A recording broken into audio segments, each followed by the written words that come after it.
here in Warren, Sirens Project. We're just driving through, we just entered Florida on our way to Fort Myers Beach, Fort Myers area. This is our second trip in Hurricane Ian response. That's right. Tell us a little bit about what we're doing, Warren. So yeah, like you said, we're heading down to Fort Myers. We have some work orders already set aside that are going to require some heavy equipment, so we're towing the skid steer behind us. The skid steer that everybody helped pay for. Yeah. I mean, we did a huge fundraiser starting last year. Last October. Yeah, and you guys came through and we were able to purchase that, and that's already changing lives after disasters, so that's really awesome. But we're going down to Anthem Church. That's where we're staying within Spiritus, and they're a larger organization, and they're kind of like a mothership organization that partners with smaller ministries like us, and we tend to do more of the technical tree work side of things, and so we partner really well with those types of organizations. So we're doing that, and then Rothrock Foundation is providing 3 meals a day for all volunteers, so we have that. And it's good. It's good food.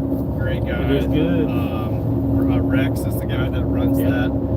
And I think Tunnels to Towers is also down here staying with us, and they're a 501c3 that was started shortly after 9/11 by a firefighter that was in New York during that time. So it's pretty cool. There's a lot of little organizations and networking friendships that you make in disaster response, which is really cool. And we look forward to seeing all the friends we make every year. You know, it's kind of a bittersweet thing. We don't like the disasters, we don't like the damage and the heartache that they cause, but we do like helping people, serving others, and just developing those connections. So but before we really get started with a live stream, I do want to just say thank you to everybody who supports us. It's, through prayer, finances, donations of any kind, really, whether that's monetary or equipment.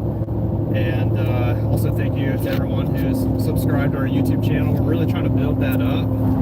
So if you guys don't mind, if you drop in the comments, the types of things that you guys would like to see in relation to disaster response would be awesome. Yeah. Because, we definitely want to bring content that revolves around disaster response, whether that's the storms themselves, the people we meet, the equipment we use, anything like that. We'd love to talk about. I mean, we could talk a long time about stuff like that. We've been talking for the last 4 hours. Yeah, we still have like another 4 hours to go. Yeah, let us know what you want to see. We really want to build up content that people want to watch, people would care about, especially for those that support us. We're just so grateful for all the support that you provide us. And, as part of that, our return to you is to be able to share with you what we're doing and share with you how your dollars, your prayers, and everything make an impact. And we talked about the skid steer. I mean, we jokingly say that's the equivalent of 10 volunteers. I mean, that machine can drag enough brush for 10 volunteers on a deployment, at one job site.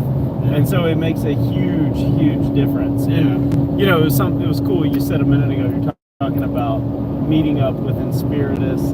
I was remembering, we worked with Inspiritus and kind of really got to know them really well back last year, December last year. Yeah, we were in Kentucky. We stayed and met Rex of the Rothrock Foundation and met most of the team with Inspiritus there. They hosted us and put us up and really got to learn about what a great organization Inspiritus is and what they do, and how watching experienced people do what they do so well has really taught us a ton over the last year too. Yeah, as we've tried to grow. Kind of taught us to stay in our own lane, for lack of better words. Finding strength as an organization, really sticking to that, and not trying to do everything. I think organizations that start out really just they're hungry to get out there and serve people in any capacity, and I think sometimes you try to dabble in too much and spread yourself too thin. just really find something you're passionate about within that that space. And for us, it was tree work, and that's kind of what we're sticking with. And we're putting a lot of our effort and training of volunteers and a lot of our knowledge and learning into the arborist industry. And so that's kind of what our lane is. Yeah, it's been neat. I mean, we've done some recent work with the Georgia Arborists Association. I took a pruning class with them not long ago and really enjoyed that. And we spent some time even right after Hurricane Ian happened. Ideally, if it had worked out that way, we could have gone immediately to the response, but it doesn't always work that way. So we used that weekend to work with a group called the Turnaround Kids in Woodstock that we've worked with a number of. They have a that play all over the property. The trees, trees in Georgia can get dangerous, and certainly there were some that needed work. And you talk about our specialties and the things that we can do. It gave us an opportunity to safely practice skills that we can, with our volunteers, implement in the field. That's right. And we'll be doing while we're down here. Yeah, while we're down here. And I think a lot of what we're doing down here in the Fort Myers area is going to be larger stuff. I think we have to demo heavily damaged and is an unsafe structure for the homeowners that are currently residing on the property. So we're going to help them take the barn out. There's several large, I believe they're live oak trees that are just too big to move by hand with volunteers. And so we have some big saws with us. We got to thank Glenn for donating a 500i. It's a type of chainsaw that we use. It's a steel, and it's got a 32-inch bar on it, and we really love the 500i. It's real peppy. It eats wood pretty good, so we definitely like using that saw. So we're gonna get to use that a lot. Maybe do. Try that one more time. We can all stitch these together later. Yeah, hopefully. So we got one watcher still. That's probably us. Yeah. But I don't think we're able to see the chat yet because we don't have enough subscribers. So it's all right. Sorry. Yeah, we'll leave comments for sure. That'd be huge. We're a very small YouTube channel right now, so we're trying to work on that. Do you have anything else that we were going to talk about? I want to talk a little bit about just if you think about what we're doing. This is our last trip of 2022, at least planned. And right after they happen, relief is needed. The need goes on and on and on. We say it all the time. We worked this year. One of my favorite deployments this year was the second, third times we went to Noonan, which was a year later, and we were still doing work there. Yeah, it's a big EF4 tornado in Noonan in 2021 that happened in the overnight hours, and it's pretty close to us. It's about an hour and 15 minutes away from us, and so we spent, I think the initial response there was about 6 weeks of just nothing but tree removals. And still, even a year later, we had tons of hazardous trees that still needed to be dealt with, and so that's what we did. They might be in the 2023 plan. Yeah. But tell me, what do you think 2023 is going to look like for us?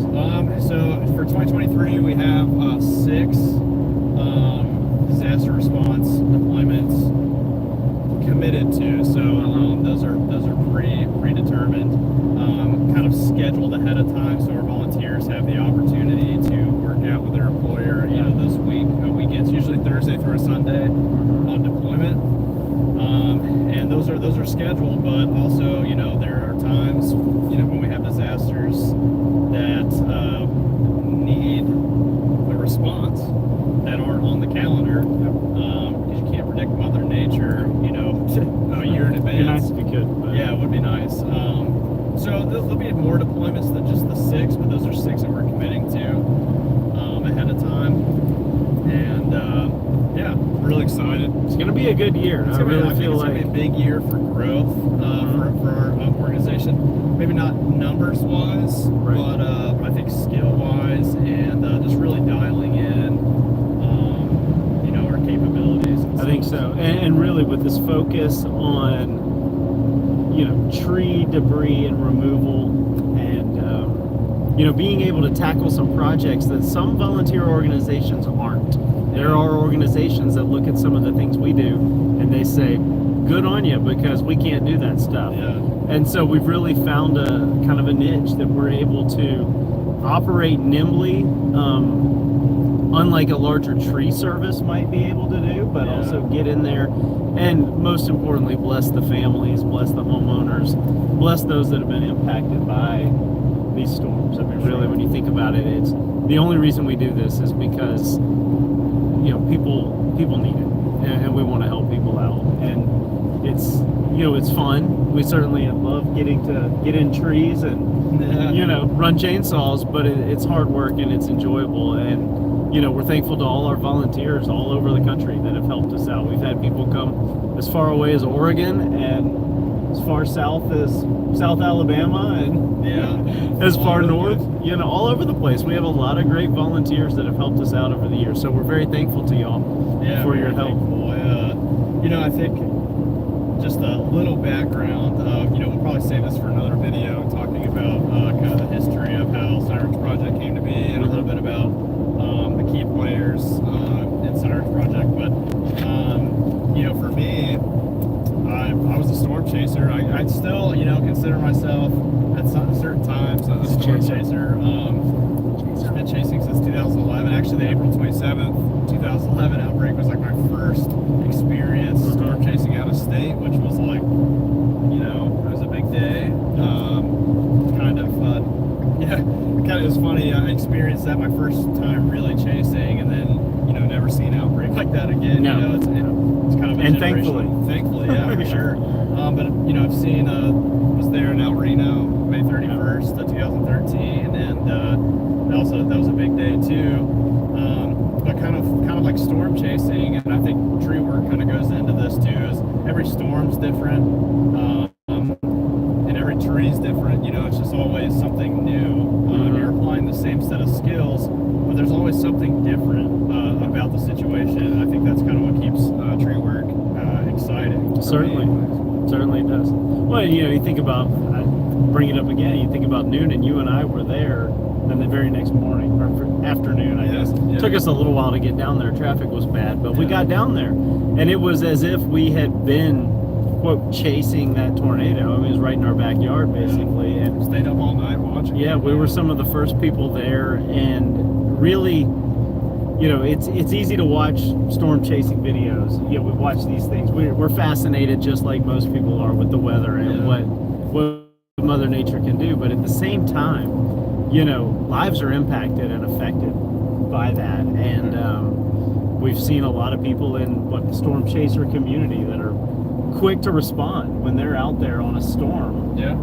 They're out there A lot of good friends. trying to bring science and education to what's happening, but also, they see the impact and they see what's going on and jump in. And we know quite a few that we've been able to recently taught one how to use a chainsaw. That's right, yeah. Brandon Comic came by, and we were able to pass off some personal protective equipment for him and a Echo saw, and kind of give him a little rundown. And one thing that we'd love to do, maybe it's something in the future. We've definitely talked about opening up a storm chaser specific chainsaw safety course for chasers that come across a down tree in the road or something like that, and need a little bit more knowledge or understanding on how to tackle something like that, just for their own safety and the safety of the community that they're chasing. Absolutely.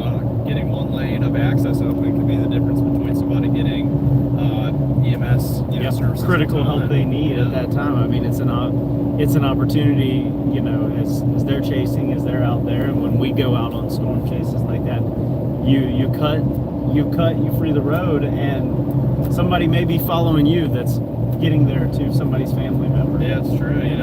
Chainsaws are obviously extremely dangerous. It goes without saying. I mean, they're one of the most dangerous tools that you can use. But you need to respect it. Yeah. You don't need to necessarily be afraid to use it, though. Right. I mean, with some rudimentary understanding of how a chainsaw operates, the safety features, things to look out for, you can really be a lot more confident in using a tool like the chainsaw without hurting yourself. And so, you know, it's something that we'd like to. And you can run a chainsaw wet, as we found out a couple weeks ago. Yeah, you can, yeah, for sure. You can run it wet, and you can run it in the rain. That's so right. Yeah, they for do sure. great.